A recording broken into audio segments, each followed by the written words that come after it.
2024 match cycle. We are very excited to have you.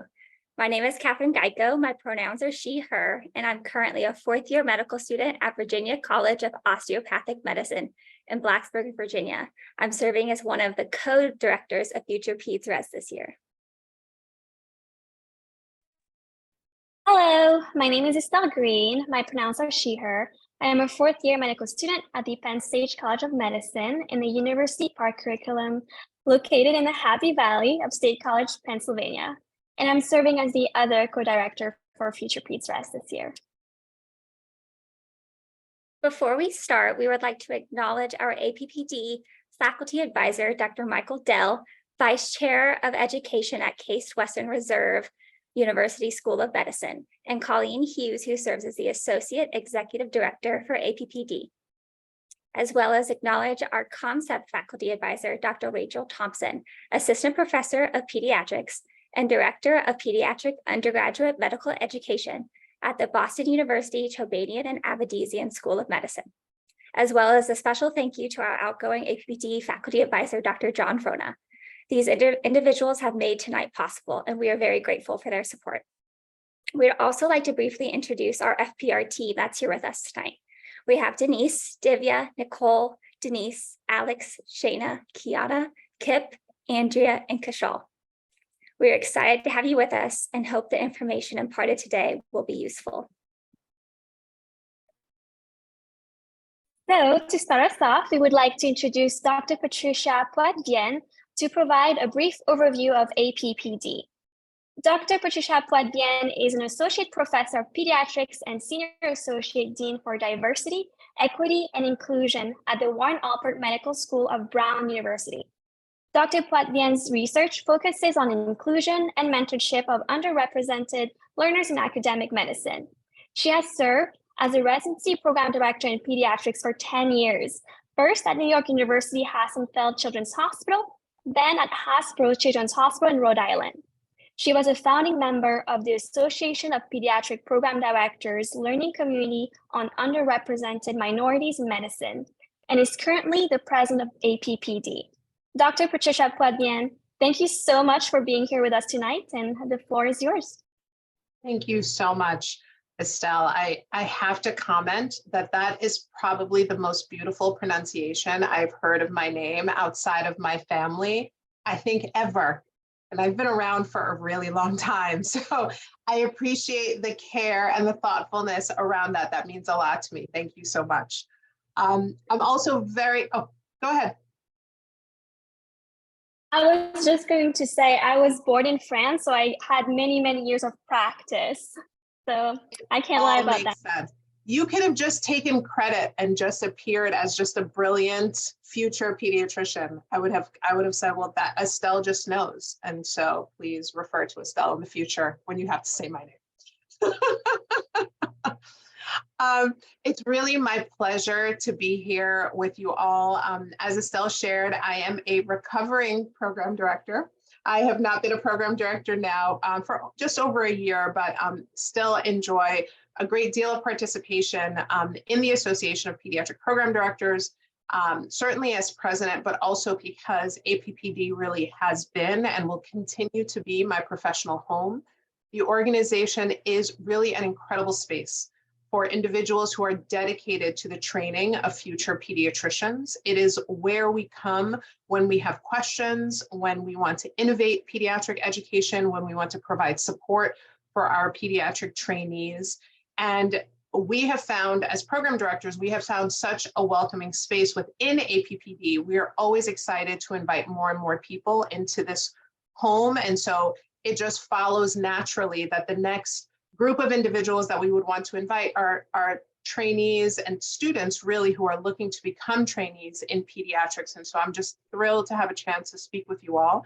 And I'll just spend a couple of minutes talking a little bit about our organization to give you all some context. I also give you this context because I anticipate that all of you are simply soon to be APPD members. I anticipate that so many people on this call will find that their passion is pediatric education.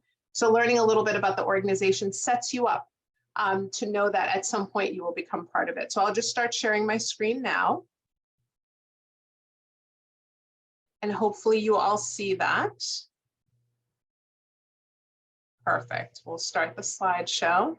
And as I shared, I think the beauty of APPD really, the beauty of APPD is that we are a mission-driven organization.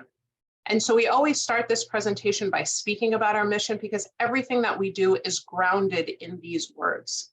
Our goal as an organization is really to ensure the health and well-being of all children. And we do that by serving pediatric programs, by leading the advancement of medical education, the development of a diverse workforce, the cultivation of an inclusive learning environment, and the promotion of educational innovation and research. Those 4 areas for us are the key areas to serve pediatric programs in order to ensure the health and well-being of our children. And you will note, as you become more and more familiar with APPD, that all of the programming that we support, everything that we do is really grounded in this mission. So even this collaboration that we've had an opportunity to really cultivate with FuturePedsRes is grounded in this mission. We know that if we share with future pediatricians all of the different opportunities they have to train around the country, that when trainees get matched up with their programs, when they become residents, they will be in the best place for them in order to ensure the health and well-being of all children by really being someplace that they're going to train to be exceptional pediatricians. Membership through APPD, I'm gonna see, oh, I can't move that. Membership through APPD is through pediatric residency programs that are accredited by the ACGME. So individuals are not members of APPD. You become a member of APPD through your training program. So each training program has an opportunity to be a member and then add individuals onto their roster who are key players in pediatric training within their home institution. Some home institutions have 3 people who are representative of their pediatric residency program. Some home institutions have 30. It really depends on the size of your program and how many individuals you have that are really playing a key part in the training of your residents. In general, we have about 203 member programs, but that represents 4,500 individual members. And those members are part of residency and fellowship leadership. And these are not just program directors. There are associate program directors, vice chairs of education, program managers, program coordinators, chief residents, really all of the key players who help pediatric training programs run can become members of APPD. And we try our best to really create an inclusive lens because we know so many individuals play such key roles in pediatric training. We want them all to be a part of our family, to be a part of our organization, so that we can have a really an aligned approach to how we're training the next generation of pediatricians. And as I said, our focus is really on supporting programs, and we do that through these 5 major areas. Our Confronting Racism Action Team is an action team and a collaboration of individuals, even outside of APPD, who really look to what work needs to get done in making sure that our education is anti-racist and that we are producing anti-racist pediatricians. We focus a ton on research and scholarship. We want very much for the interventions that we make as pediatricians and academic pediatricians to be evidence-based. And there's so much great work happening within individuals' home institutions. We know that we can provide the evidence and even best practices and sometimes gold standards for how trainees should be taught. Curriculum development is also a big part of how we support programs. We actually have a software platform that we are in the process of launching called APPD Lesson, so that there's specific curricula that we know that every residency program should have access to. We want to make sure through APPD Lesson that each program has access to it so that they can provide the best education for their trainees. Certainly through residency and fellowship recruitment, our partnership again with FuturePedsRes is about residency, fellowship, and recruitment. We work very closely with ERIS and with some of our other partners like COMSEP to really figure out what are the best practices for recruitment and how can we make sure not only program directors are well informed about the recruitment process, but you all as students are well informed as well. And of course, leadership development. At each program, there are incredible leaders doing very, very hard work to make sure that you are all trained. We want to make sure that we're providing them the resources to grow into their leadership because we know that benefits you all and it benefits children to have pediatricians that are trained in exceptional programs. This slide I will not go through, but it's just an opportunity for you to all see how active APPD is. So the board of directors square sits up top, but we are looking at, as an organization, all of these areas where we have active engagement of our members and opportunities to forward our mission, whether it's curriculum development, confronting racism, residency recruitment, leadership development, or curricular development. These teams, whether it's APPD Learn, our council chairs, our learning communities, each of these gray boxes represents one way that our organization is moving and advancing our mission forward. I think this is an exceptional representation of just how engaged our members are, because if it weren't for our members, all of these boxes would be blank. These are the program directors that you all will get to know over the course of the next several months, and then ultimately over the next several years. Those program directors, those program coordinators, those program managers, they are the engine of our organization. And when they're not with you all, they are helping us as an organization meet all of the goals of our mission. Clearly, and let me make sure I can make this a little bit smaller so you guys can see. The Residency Recruitment Action Team has actually created an incredible website of resources for program directors to utilize through recruitment, but also for students to utilize through recruitment. We have listed on the website our residency recruitment recommendations for this year, a copy of the letter that we released May 24th, 2023 around those recommendations, but a ton more resources as well. So please, I'm going to talk for a little while so you guys can grab your phone, make sure you capture this QR code. I think this website is incredibly important. I sent it to all of my students who are interested in pediatrics here at my home institution. We want to make sure that nationally you all have access to these resources as well. You can check us out at appd.org. That is another way that you can gain access to the residency recruitment resources. And you can certainly follow us on Twitter at APPDconnect. And that is all that I have to share. Thank you all for letting me join, talk a little bit about APPD. As I said, I'm looking at the screen and looking at many future pediatric program directors. So I'm really excited to have you all here today and excited just to share all of the great work that program directors are doing to really ready their programs for you during the recruitment process and through the training process. Thank you, Dr. Poitevien. Next, we would like to introduce Dr. Butani to provide us with a brief overview of COMSEP. Dr. Butani is a professor of pediatrics, a pediatric nephrologist, medical educator in the University of California, Davis Health System. He is the current president of the Council on Medical Student Education in Pediatrics, COMSEP. He also serves as the Vice Chair for Academic Affairs and Director of the Mentoring Program for Faculty in the Department of Pediatrics, and is the Director of Medical Student Professionalism in the School of Medicine. Within medical education, he is most passionate about reflective practice and lifelong learning. Thank you, Catherine. Thank you, Estelle. Are you able to hear me okay? You are, great. It's so exciting to be here, and it's so exciting to see so many future pediatricians. So I know you've got an incredible program ahead of you, so I'm going to keep my comments and remarks very brief. As was mentioned, I'm a pediatric nephrologist at UC Davis, and I am a recovering clerkship director. I was a clerkship director for about 10 plus years. And I am representing COMSEP, which is the Council on Medical Student Education in Pediatrics. COMSEP is the North American organization of anyone and everyone who is passionate about undergraduate medical education. Unlike the APPD, we don't have institutional memberships, so we really have individual members. Predominantly, our membership consists of faculty who are passionate about pediatric medical education, but we do have many clerkship administrators and other administrators who are involved in medical education, and we have students, residents, and fellows. And in fact, that is an area that we are trying to promote as far as our membership is concerned. Our mission is to promote exemplary teaching practices, to advance innovation and scholarship in medical student education in pediatrics, and then to foster the personal growth and professional development among our members with a commitment to diversity, equity, and inclusivity. In the past, many people have thought of COMSEP as being an organization of clerkship directors, and that's not sort of entirely true.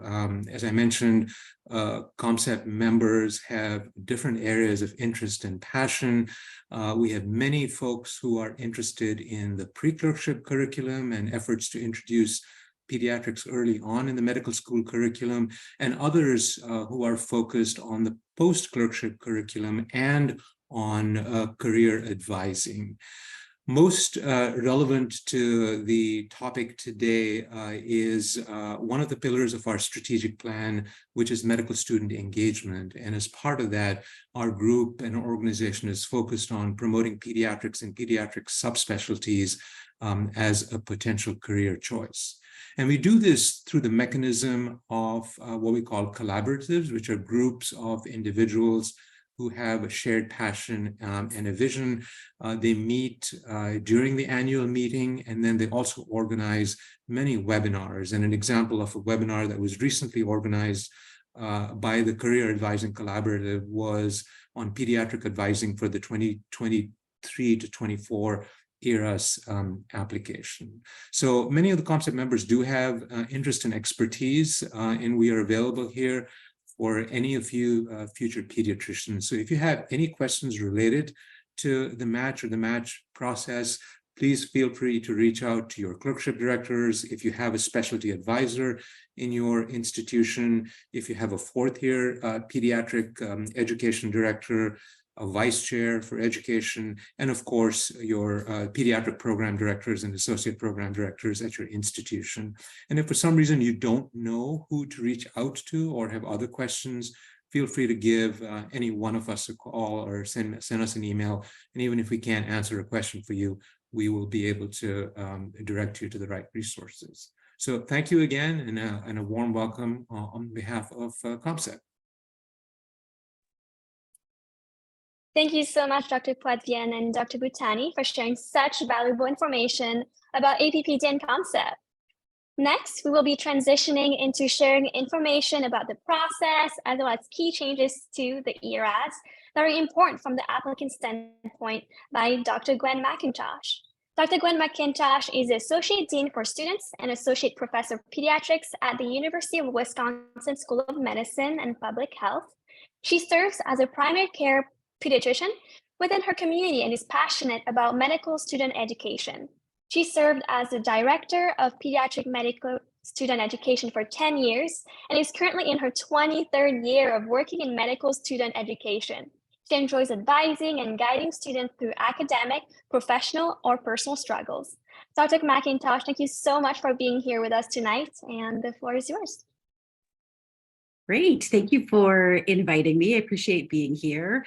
I was given a very specific task of covering information in 15 minutes, and I did a very poor job of editing myself, but I'm going to try to cover all of the material here and make it comprehensive for you guys. So this really comes from the work, as Dr. Butani mentioned, of both the Residency Recruitment Action Team as well as the COMSEP Career Advising Collaborative, and you see some of the collaborators listed here. So I'm going to talk about what's new in MyERAS, the application, particularly highlighting what will be relevant for you as an applicant in the 23-24 season, and talking a little bit about some lessons learned from the past 2 years of the supplemental application pilot, focusing most specifically on last year where pediatrics was involved in the pilot. Next slide. So changes for ERAS 2024. I think the most important change to note is there is no more supplemental application. The components of the supplemental application have been completely embedded in the MyERAS application for the 23-24 cycle. So that's an important thing that, frankly, some advisors are even a little bit confused about, but no supplemental application for you guys. Another change that we'll spend some time talking about is the limitation of 10 selected experiences for the CV portion of ERAS. And we'll talk about the other things listed here, the impactful experiences, geographic preference, and program signals. So one thing I want to remind people is we're really focused on a couple of very specific components of the application. And I want you to remember that what we're talking about are some pieces of the application, but there are many other pieces to remember, including things like your letters of recommendation, your personal statement, what you demonstrate on the interviews. So while the portions that I'm talking about tonight are important, there are only some pieces of many that will be in your residency application. So let's talk about the experience section, and we're going to talk about each of these things: selected experiences, meaningful experiences, and the impactful experiences. So selected experiences, this was formerly called the CV section, and some people still call it CV. And what's happening here is, as an applicant, you're asked to identify and describe up to 10 experiences that really will help program directors learn about you as an applicant, learn about your journey through medical school, find out what you're passionate about and what's important to you. And through the ARIS application, you'll be asked to provide all the information you see listed here, including descriptive information about the experience, position title, leadership positions, etc. And you will have an opportunity, perfect, you're in the right place, to describe those experiences. So as an applicant, this is what you'll see. The experiences, you're going to be describing information about your participation frequency, the setting, primary care focus area, key characteristics, and an update from last year's version to this version is an increase in the number of characters you can use to describe this. And you'll see drop-down menus to identify primary focus area and key characteristics, and we'll talk a little bit about this in some coming slides. New things added for 23-24 are there's a broader range to define experience types, and the highlighted items in the upper left corner are new descriptive tags for the experiences types. And then there's some new mission-focused drop-down selections, including setting, focus area, key characteristics. Next slide. So questions for you to consider as an applicant when you're thinking about the selected experiences is thinking about how you're going to use these 10 experiences to really paint the best picture of yourself, present a full picture of yourself, and using your descriptions to show commitment to areas of interest, and thinking about how each of these experiences demonstrate skills or characteristics that you really want to portray or highlight to a residency program. And I've listed some examples here, but thinking broadly is important. So really trying to think about having a broad range of experiences to describe in your application. Thinking about how to tag these items. I don't want people to overthink this, but when you're tagging items, it's better to be the applicant on the left that has a variety of different types of experiences versus the applicant on the right, where all 10 experiences are really in a very narrow range. So as you're building your application and thinking about your experiences, thinking about how you might want to tag different experiences to different content areas. Also thinking about how you can use these tags and these experiences relevant to your career direction. If you are an applicant who already is thinking about potentially fellowship beyond residency, how might you use experiences to demonstrate that interest? And you'll have the opportunity to hear from program directors tonight, but thinking about what specifically might pediatric residency programs be looking for in your tagging and in specific in your descriptions of these experiences. Next slide. Big question that's coming up is, where do I list hobbies? And this is a little bit of a heartbreak for some of us who love the hobbies section. They've removed hobbies from the ARIS application. So if you want to list something about hobbies, the place you have to list it is either describing it in your personal statement or potentially including hobbies as one of your 10 experiences. And I think this is reasonable to do if you really have dedicated a significant amount of time and effort to this hobby and interest, that you want to use one of the 10 significant experiences to present new information about yourself that may not be evident elsewhere in the application. And my word of encouragement would be, if you do this, which I think is fine, I personally love reading about hobbies, be prepared to talk about this in a meaningful way during interviews, because hobbies are something that many of us like to talk about or use as a warm entree into the interview. Next slide. So now we'll switch gears and talk about meaningful experiences. Of those 10 selected experiences, you will pick 3 experiences to amplify as meaningful experiences, and you'll have an additional 300 character description to use in talking about that experience. And I think what we learned in the 22-23 application cycle was The most common mistake made was for applicants to simply re-describe something. What we really are looking for and what program directors are looking for is not a repeat of the description that you used under the selected experiences box, but really using this meaningful area to show how and why this experience was important, how it affected you. And I think particularly how did this shape the skills or qualities that you'll bring to a residency program. So this is what it looks like. Drop-down menu, you can see where you can list it. And then 300 character limit. 300 characters is not a lot. So thinking about how you're going to use both the opportunities in the selected experiences section and then the meaningful experiences section to make sure you're getting all the information communicated. What we learned in the 22-23 cycle from program directors was that about 72% of program directors felt like the meaningful experiences did help them get a better picture of the applicants. And 81% of programs said they used the meaningful experiences section to prepare when they were getting ready to interview their applicants. So it's useful information to convey to your program directors. Other questions to consider when thinking about the meaningful experiences piece is to think about the MSPE noteworthy characteristics, where you will have 3 listed there, and then also your personal statement, and thinking about how you're going to use meaningful experiences to present new information, or where you might have planned duplication of information, say in your MSPE noteworthy characteristics and your meaningful experiences. But where there is going to be overlap, consider how you want to provide new or additional insight in that essay portion around your meaningful experience versus what might appear in other parts of the application. I think one of the reasons planned duplication is okay is every program uses different pieces of the ARIS application differently in how they prepare their interviewers and the information they provide their residency selection committee members. So not all members of the residency selection committee and not all interviewers will see all pieces of the ARIS application. So some planned duplication is okay as long as you're portraying new and different information. Next slide. Last experience to talk about is the impactful experience piece. And this is an optional essay, and it truly is meant to be optional. It has a 750 character limit. And this is where applicants are able to describe experiences that may have caused some bumps along the way in their journey to becoming a resident. Programs do not expect all applicants to complete this essay, and it's okay if you do not. Not all applicants are going to have experiences that are relevant to this impactful experience prompt. Looking at the 22-23 cycle, 56% of applicants completed this impactful experiences essay. So I think my main advice on the impactful experiences essay is if you're not sure if you have an experience that's relevant for this prompt, check with your pediatric advisor. You don't want to shine a bright light on a tiny blemish or maybe overpaint a minor deficiency in your application that really doesn't need amplification. Next slide.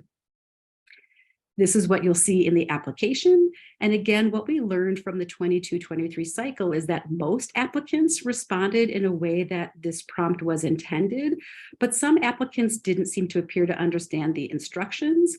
And a third of those who completed the essay didn't describe experiences that were impactful in the way that was intended by the prompt.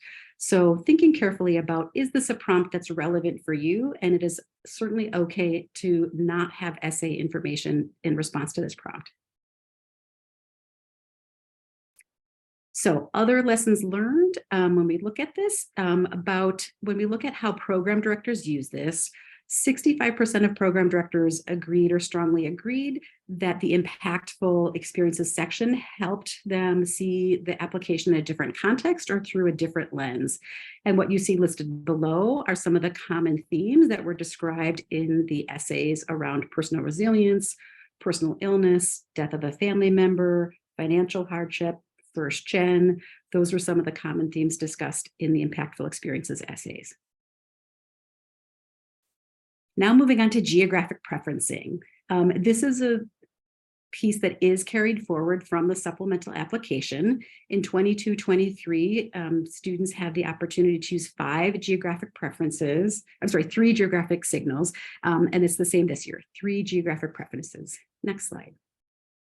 What you see here are the geographic areas, and you have the opportunity to select up to 3 geographic preferences. You can select no geographic preference, or you can skip this section, and I'll talk a little bit about that. New this year is the opportunity to list up to 5 hometowns, defined as areas where you currently or previously lived and have strong ties or belonging. This is new. Honestly, I don't know how program directors are going to use this, but it does present another opportunity to make a strong connection to a geographic area if that's relevant for your program list. Next slide. So geographic preferences, what we learned in the pilot, and this year programs really, this data is going to be available to all programs. About 83% of programs decided to use geographic preferencing in their application review. And about 60% of those found that the information provided in the geographic preference helped them identify applicants to invite for interview that they might have otherwise overlooked. So geographic preferences, I think, can be a valuable tool for applicants to use in prioritizing or trying to elevate their application in the residency selection process. This is a pretty detailed slide. This data is available to everybody. A couple of points I want to make here is geographic signaling or geographic preferencing can be important, but it's not the end all be all. So when we look at the data from 22-23 and looking at, was it a screening tool that was important before a more thorough review of the application? A little over half of the program directors said, yes, that's how I used it. When we looked at how many program directors used it as a part of a holistic review in terms of inviting who to invite to an interview, 61% said it was an important feature. And about half used it as a tiebreaker when they just were really trying to decide who to interview for their number of interview slots. Next slide. So a quick thing about how should you think about geographic preferences as an applicant is to think about what does the program director see relative to what you list. So this just walks through this. So let's say you're an applicant and you select the Pacific West as one of your 3 geographic preferences. If I am a program in the Pacific West, what I see is that you preferenced my region, and I see the essay response that you wrote about why you preferenced my region. So a good way to add some information. Let's say I'm a program in New England and you did not select New England as one of your 3 geographic preferences. I see no information. If you were an applicant who said, I do not have a regional preference or I don't have a geographic preference, what the program director sees is that no geographic preference plus the essay that you write describing why you have no preference, probably saying why you're really excited to train anywhere in the country. And in 23-24, you can skip this section. And then what the program director will see is no information. They won't see any information. So, and what we learned in looking at 22-23 data was that it seemed to be an advantage to students to use geographic preferencing rather than to skip. So what we would recommend is either use the 3 preferences, particularly if that aligns well with the density of programs in different areas to which you'll be applying, or use the I don't have a regional preference and give a good description as to why you don't have a preference. But we would recommend against skipping the section. Next slide. And then we're going to end with signaling. So signaling is also carried forward from the pilots. Last year, students could use 5 signals for pediatric programs, and the numbers are the same this year. So let's dive into that a little deeper. So your 5 signals are going to signal your interest to the program. But what's really important is it does not guarantee an interview offer, and we'll talk about that in a little bit more depth. You also need to send your signal at the time you send your application. There is not an opportunity to go back and send your signal at a later date. So an important strategy as you're building your program list and getting ready to push send is to be very clear about which are the 5 programs that you're going to signal at the time you send out the application. And the WMC has stated that you should signal your home institution if you're interested in receiving an interview offer, and you should signal away rotation institutions again if you're interested in receiving an interview offer from that program. Next slide. So what did we learn in last year's pilot? 93% of program directors said they use signals as part of their residency application review, and 80% said it helped them identify students they might have otherwise missed in terms of inviting people to interview. I've highlighted some pieces of data here, particularly in looking at as a screening tool before a more thorough review, before a deeper review, 72% of program directors found it very important or important. But when you look at, did we offer interviews to every person who signaled us? Only 27% of programs offered interviews to everybody who signaled them. So again, it's an important tool to highlight your interest, but doesn't guarantee an interview. So we would really want you to be strategic about using those 5 signals in a way that's aligned with your compatibility or your competitiveness for different programs. And then looking at interviews, it was a helpful tool. Looking at how students use this, you can see here this upper bar. It's a little bit complicated. I'll try to simplify it. The light blue simply indicates the number of applications a program received. The dark blue indicates the number of program signals a program received. So for example, this program on the far left is a very popular program. It received almost 2,000 applications, and it received almost 400, or it received the maximum 440 program signals. So about 26% of that program's applications sent signals. But you can see here there's a pretty wide range. Some programs received a lot of signals. Some programs on the far right received a good number of applications, but few signals. So I think the important thing to think about is, again, as an applicant, being strategic and how you're using your signals, recognizing that a signal does not guarantee an interview. So making sure you're using your signals well aligned with where your competitiveness lies amongst your program list. Next slide. There's a lot here. I'm going to try to summarize it with, there was huge variability with how individual pediatric programs used signals and used geographic preferencing. In general, when there was an alignment between your geographic preference and your signals, your program signals, that definitely increased the opportunity for an interview invite. That effect was pretty large for in-state applicants, and it also really worked well for out-of-state applicants as well. But I think the take-home is geographic preferencing can be helpful, signals can be helpful, but it's hard to make sweeping judgments about how all programs are going to use it because there's a lot of variability. Next slide. So quick summary, experiences are limited to 10. Use a range of different experiences to show the breadth of your skills and your characteristics, and use tags strategically to highlight different elements of these experiences. For your 3 meaningful experiences, be sure that your narrative responses are not duplicative of what you've covered up above in the 10 selected preferences, and really focus on how those experiences have shaped you, have affected you, and have shaped the skills you'll bring to a residency. For the impactful experiences, not all applicants are expected nor need to fill out this section. It should describe your response to a major challenge or hurdle, should not focus on the barrier itself, and shouldn't be misused to make up for minor deficiencies in an application. Geographic preferences, align these strategically with your program list. Think about where you're going to get the best rate of return using your geographic preferences where you have the greatest number of programs. It's definitely better to list no preference and describe why you have no preference than to skip this. And remember, you can also use your up to 5 hometowns to indicate other geographic connections. And lastly, your program signals. These can be very helpful in elevating your application to a residency program director who might have otherwise overlooked your interest in their program, but does not guarantee an interview.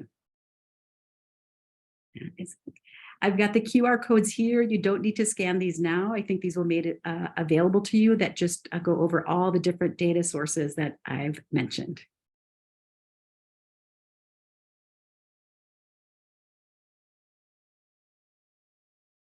Thank you, Dr. McIntosh. That was very valuable information. We appreciate your thoughtfulness in putting this presentation together. You have already answered a few of the questions that we received from people at the event right now, and we are very appreciative of that. Next, we will be moving into our panel part of the evening. We have program directors here to share advice for applicants and shed some light into how you can get to know residency programs and how they can get to know you. I will jump right into introductions so we can get to questions. After we do our prepared questions, we will take questions from the audience. Please submit those via Twitter or in the chat box right here. On Twitter, you can use the hashtag FPR webinar, and then here you can drop it in the chat that's down in your Zoom bar. Our first panelist, we have Dr. Megan Aylor, a pediatric hospitalist and the pediatric residency director at Oregon Health and Science University. She was a chief resident and associate program director prior to taking on this role and loves that medical education has been such an important part of her career. She is a longstanding member of APPD and currently serves as the president-elect for the organization. We also have Dr. Oriaku Kas-Osaka, a native of Northern California, and she's the newly appointed Pediatric Residency Program Director at the University of Arkansas for Medical Sciences, Arkansas Children's Hospital. She's an associate professor of pediatrics with clinical emphasis on adolescent medicine. Dr. Kas graduated with a bachelor's degree in bioengineering with a pre-medical concentration from the University of California, San Diego. After completion of her undergraduate degree, she wanted to obtain her doctorate in medicine at the Charles Drew University, University of California, Los Angeles Medical Education Program, and decided upon pediatrics as her specialty of choice. Dr. Kas completing her residency program at the Children's Hospital and Research Center, Oakland, and her fellowship in adolescent medicine at Cincinnati Children's Hospital Medical Center. During fellowship, she received a master's in medical education from the University of Cincinnati. After completing fellowship, she moved back west to Las Vegas to begin her career as an adolescent medicine physician. During her time in Las Vegas, she served as a medical director for a homeless shelter clinic, section chief for adolescent medicine, and the pediatric residency program director. She spent 7.5 years in Las Vegas before transitioning to Arkansas. She has been in Arkansas for the last 3 months and will be bringing a new baby in 48 hours. She has been married to her husband, Earl Lusto, since September 2019 and believes he's the true key to her success. And our third panelist is Dr. Ross Myers. He is a pediatric pulmonologist and associate program director of the pediatric residency program at Rainbow Babies and Children's Hospital and a professor in the Department of Pediatrics at Case Western Reserve University School of Medicine. Dr. Myers has been an associate program director for 10 years and has served in several leadership roles within APPD.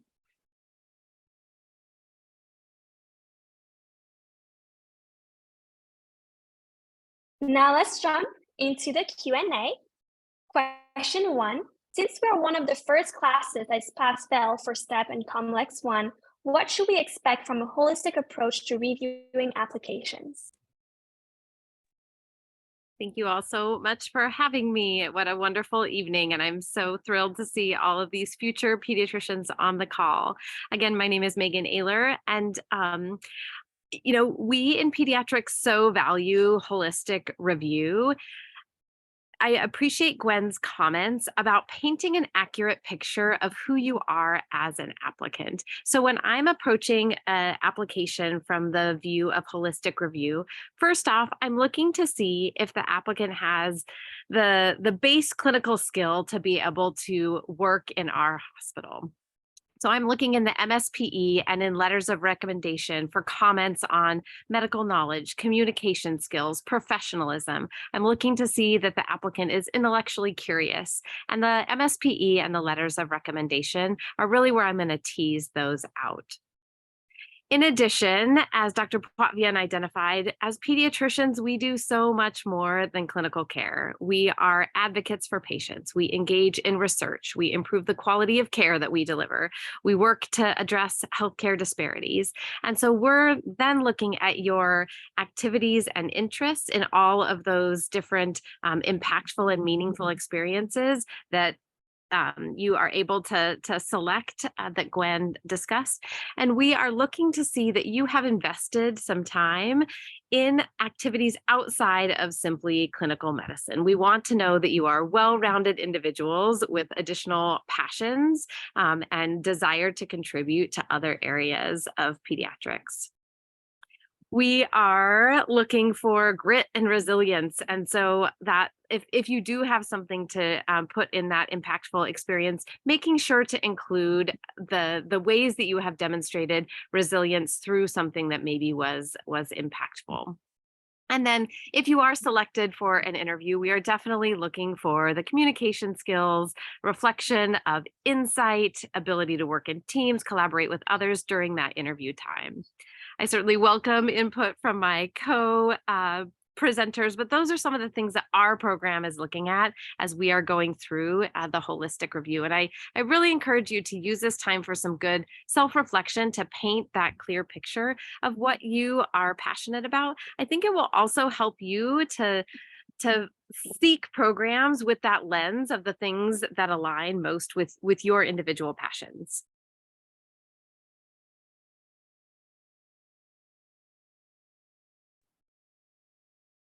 Megan, I thought that was wonderful. I'll add a little bit about the step one being pass fail. I know a lot of the students that I've spoken with over the last several weeks are a little bit worried about that. To be honest with you, I don't know how that's going to truly impact our holistic reviews. Last year, I think of the people that we interviewed, the majority of them still had a score and weren't yet pass fail. Some of them were pass fail, but the majority of who we interviewed had a score. I can tell you in the past, if we had seen somebody who had failed step one, but then studied their butt off and then really knocked it out of the park the second time, that, in my opinion, turned what might have been a red flag into a green flag and really could show, as Dr. Aylor was talking about, the grit and resiliency, like they bounced back from something that, wasn't quite what they had wanted to do.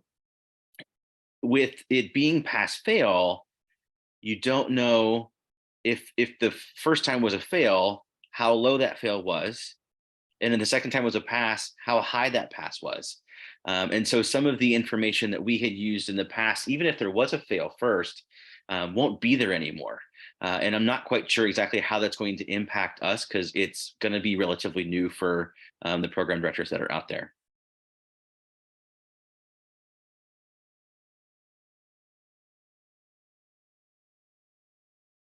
Our next question is, what should we include and what should we avoid in our personal statements? Thank you guys so much for having me. I'm really excited to be a part of this amazing panel, especially with Megan and Ross, who have ample information to share with you all. So I'm excited to be here. So first and foremost, personal statements to me, they can be amazing or they could just be okay.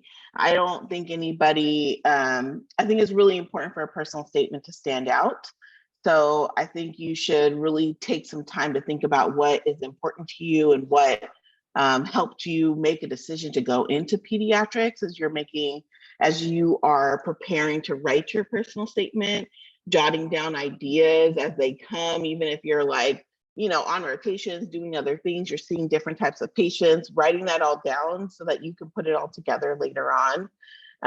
What I dislike in a personal statement is I don't need you to tell me what the rest of your application already says.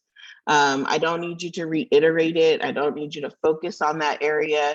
I need you to tell me something I can't already read in all the other parts of your application, or tell me how those pieces in your application really made the impact and pushed you towards pediatrics. Because I'm going to look at your application. I'm going to review all these other pieces that are already there. I don't need to read about them in your personal statement.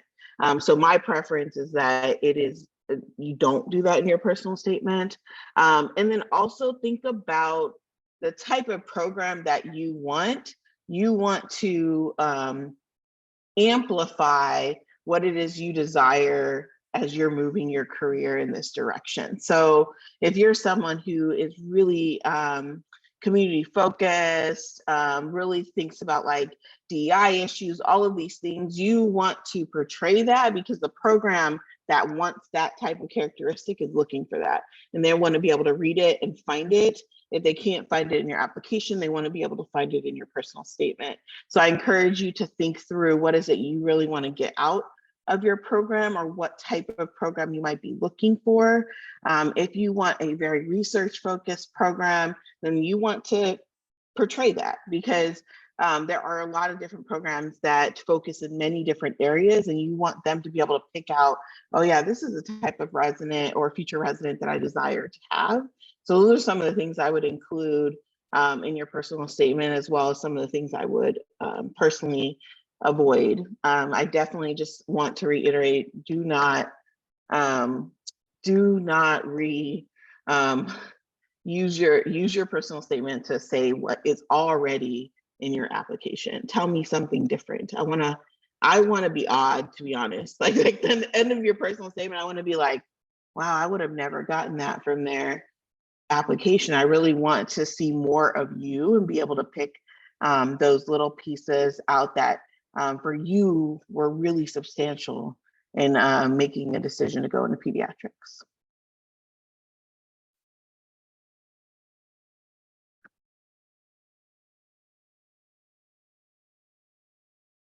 Alrighty, and our third question is, given the virtual nature of this application cycle, how do we get to know the culture of the residency programs? Hi all, I'm Ross Myers, really excited to be here. When I was asked to be part of this panel with Dr. Aylor and Dr. Cass, I emailed back, absolutely, I'm all in. So these are wonderful people to be learning from. Virtual interviews, I think there's a lot of pluses and minuses to the whole idea of a virtual application and virtual interview season. In my opinion, I think the pluses outweigh the minuses. This idea of getting to know the culture of a program, I think you can still find out a lot about it, a lot about the program, even in the virtual environment. Most programs are keeping their interview day itself very similar to what it was when things were in person. You're going to have a talk from the program director or the associate program director. For some reason, the program director isn't available that day. You will have your interviews. You'll have some time with the residents, hopefully, maybe some time with the chief residents. And so I think you can still get that idea of culture. In my opinion, the best way to get this idea is spending time with the residents in the virtual environment. I hope that each program that you interview with will provide some protected time with the residents in the program, where no program leadership will be present in the Zoom room where it happens. So there won't be program directors, won't be chiefs, those kinds of things, so that you can actually talk with the current residents in the program. How programs do that will be different. We have changed what we do at Rainbow from the beginning of the pandemic. At the beginning of the pandemic, when everything went virtual, all of our residents were in their own homes together in the Zoom room. Now we actually, for our residents at least, went back to what we did pre-pandemic, where all of our residents get together at somebody's home and have dinner together, and then are on the Zoom with the group of the applicants who are interviewing the next day. And so watching and seeing how the residents interact with each other, I think it is one of the best ways to get the idea of the culture of the program. I also saw a question come up about how do you know what a program is looking for? I think this comes to the culture too. How is the program director portraying their program to you during the program director talk? What are the interactions like with the coordinators, the program managers? There's a lot of ways that you can get a lot of this information in the virtual environment, emails, phone calls, those kinds of things that I think are just different from what it would have been if you were in person, but I think you can still get a lot of that information.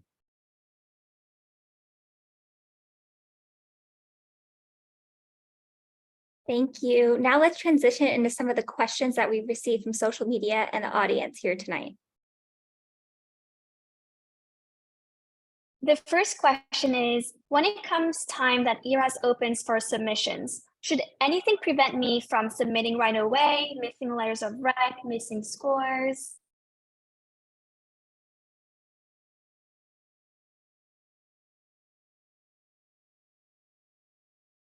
I would advise that you give letter writers advanced warning so that there really is not much missing in your application. Many people won't have step 2 completed, but you have a lot of time. And so I think really doing your best to make sure that the application is as complete as possible would be my advice.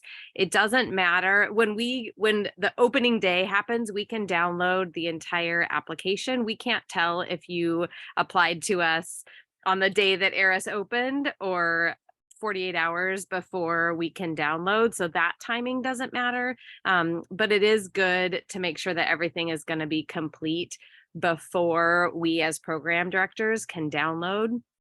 And ARIS can get a little gummed up and slowed down close to opening day. So it's good to account for a time from when your letter writer, for example, uploads the letter to when it will be actually verified and in the system. I echo that. I think for most programs, there's going to be sort of a point where they won't be looking into ERAS anymore to see if there are new applications. So I think a couple of days isn't going to make a big difference. But getting at least your part of the application done as soon as possible, I think is going to be really important. As Dr. Aylor was saying, ERAS gets gummed up the day before, but really the day of open. And so some program directors won't even start looking on the first day. But you definitely don't want to wait too long to get at least your part of the application in there, because you don't want to get missed. You don't want to get looked over.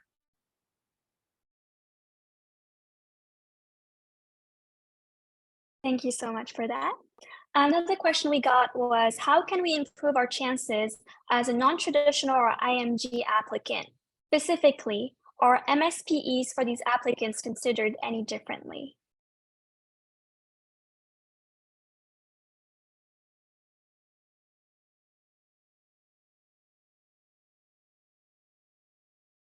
I can start on this one. I think it's interesting looking at MSPEs from all across the world, including the United States.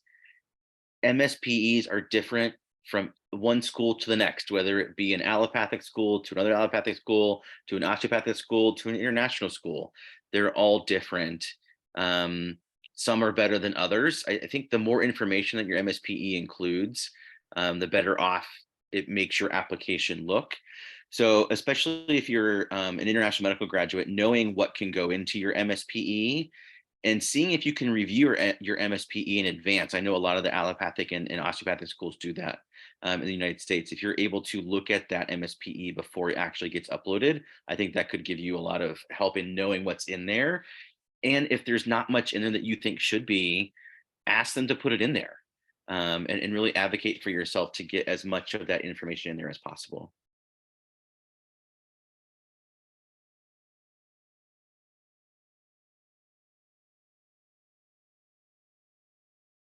Thank you.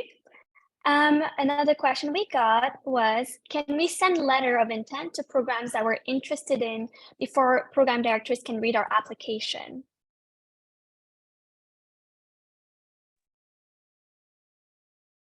I would not recommend doing that. I would recommend using the program signal. And if you want to add some narrative comments, you are able to personalize your personal statement, if that's not too redundant, for an individual program. So if you signal a program and you want to add some comments about how your career goals really align with the program's mission and values, you can definitely do that. But I would recommend using that formal ARIS process rather than sending an email to a program director that is outside of the system and is likely to either get lost in a sea of emails or potentially land the wrong way when we have already systems in place to signal your interest. Ross, Ori, anything to add on that? No, I answered the same way in the chat. I agree. I don't think that is something that you should do prior to, everybody look, the PDs being able to look at your applications. I think that it doesn't serve you well. I feel like as someone who sends me an email or sends a letter like that, I'm not usually going to look and examine it in detail before I've even looked at application or considered it. I think there's lots of other ways to share your interest already in the application in the way that it's presented. So I agree too. I think one of the things that can help is if you are sending a letter of intent after applications open, really making sure that you have something about what about the program excites you. Because PDs will get the sort of form letter, letters of interest, and that's not what you want to send. You really want to send something that shows like you research the program and this is what you really like about the program and this is what you can bring to the program. Those are sort of the letters of intent that I like to see.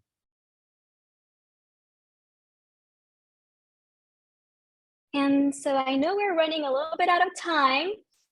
So we'll take one more question from the audience. This was a very, very popular one. And thank you so much for our panelists for being gracious enough. This last question is, how important are STEP and COMLEX 2 scores now that Step 1 and COMLEX is pass-fail?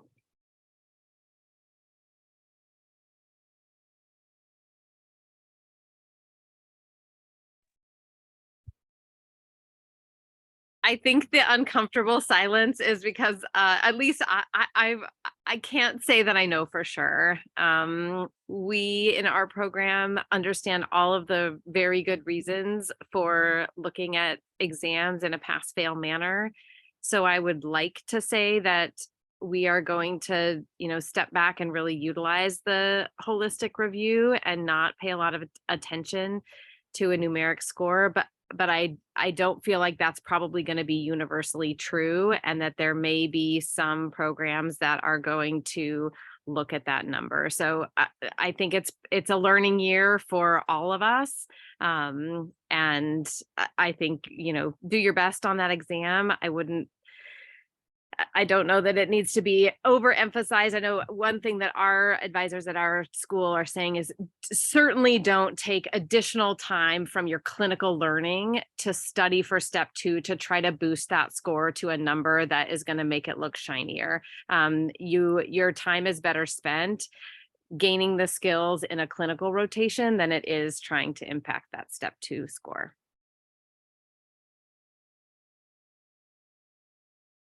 I agree. I think every program is going to look at it a little bit differently.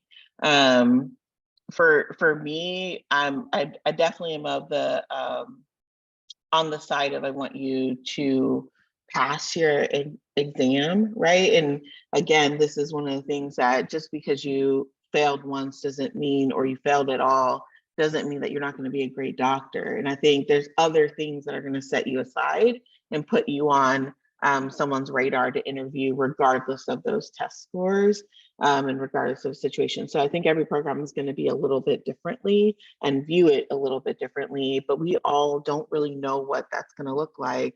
But obviously this season will help us figure that out.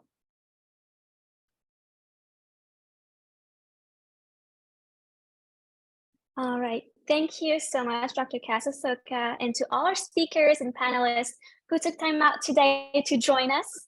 Absolutely invaluable information, and we appreciate you spending time to talk with us. Thank you so much, everyone, for joining us today. We will drop a link in the chat for an anonymous survey from FuturePedsRes for quality improvement and questions you would like answered about this year's recruitment process. And we also have a QR code, so we'll give it a little second for you to take out your phones. Technology is amazing.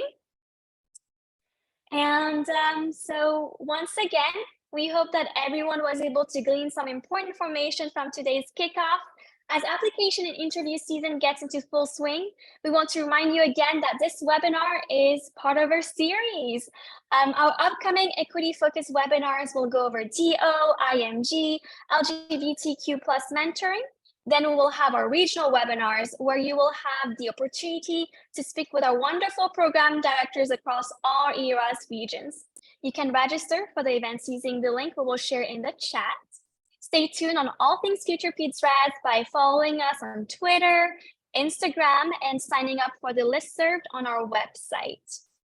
With that, we wish everyone a great rest of your day, and we look forward to seeing you at our upcoming webinar. Thank you.